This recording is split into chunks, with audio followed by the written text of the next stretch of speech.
धूल की उस उड़ती परत में कितने घरों की यादें दबी हुई थी। ये घर किसी विधायक को मिले आलीशान फ्लैट नहीं थे, बल्कि ये आम नागरिक के पसीने से सींची गई इमारतें थी। इन पर सरकार द्वारा बुलडोजर चलाया गया और उन बेबस आम आदमी की चीखों को दबा दिया गया। जी हाँ, नमस्कार, मैं हूं दीक्षा और आप देखना शुरू कर चुके हैं 4 PM गुजरात।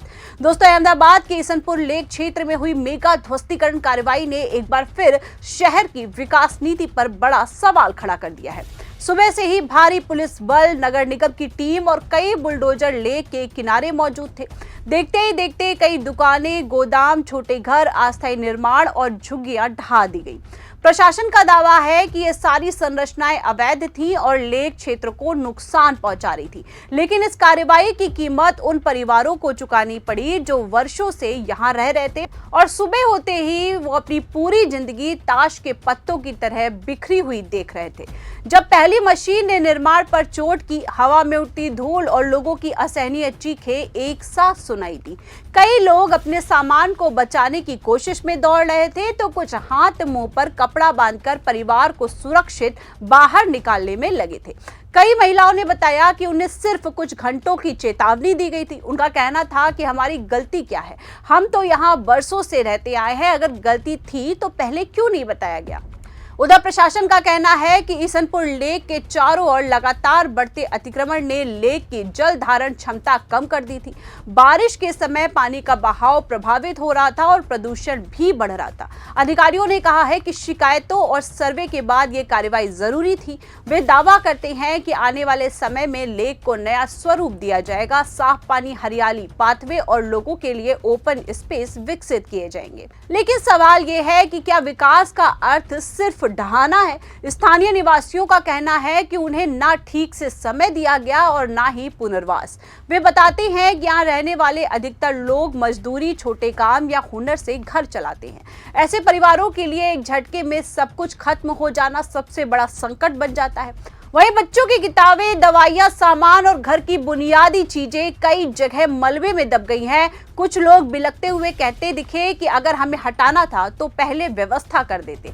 इस कार्रवाई की एक और परत है राजनीतिक विवाद। विपक्ष का कहना है कि गुजरात में सरकार लगातार बेलगाम होकर गरीबों पर बुलडोजर चला रही है। उनका आरोप है कि यह कार्रवाई आम लोगों को नुकसान पहुंचाए बिना भी की जा सकती थी। वहीं विरोधी दलों का कहना है कि सरकार केवल बड़ी कार्रवाई दिखाकर विकास का नारा मजबूत करना चाहती है, लेकिन असल नुकसान उन लोगों को हो रहा है जिनके पास कोई सहारा नहीं है। वहीं आपको बता दें कि पर्यावरणविद इस कार्रवाई को आधा अधूरा कदम बताते हैं। उनका कहना है कि सिर्फ अवैध निर्माण हटाने से लेक का पुनर्जीवन संभव नहीं होगा। आवश्यकता है कि जल स्रोत की सफाई, प्रदूषण नियंत्रण, हरियाली का विस्तार और वैज्ञानिक पुनर्विकास किया जाए। अगर ये सब नहीं किया गया है तो ध्वस्तीकरण सिर्फ एक वीडियो क्लिप बनकर रह जाएगा, जिसका असर जमीन पर नहीं दिख पाएगा। वे चिंता व्यक्त करते हैं कि लेक क्षेत्र का रखरखाव सख्ती से नहीं किया गया तो दोबारा अतिक्रमण होने में समय नहीं लगेगा।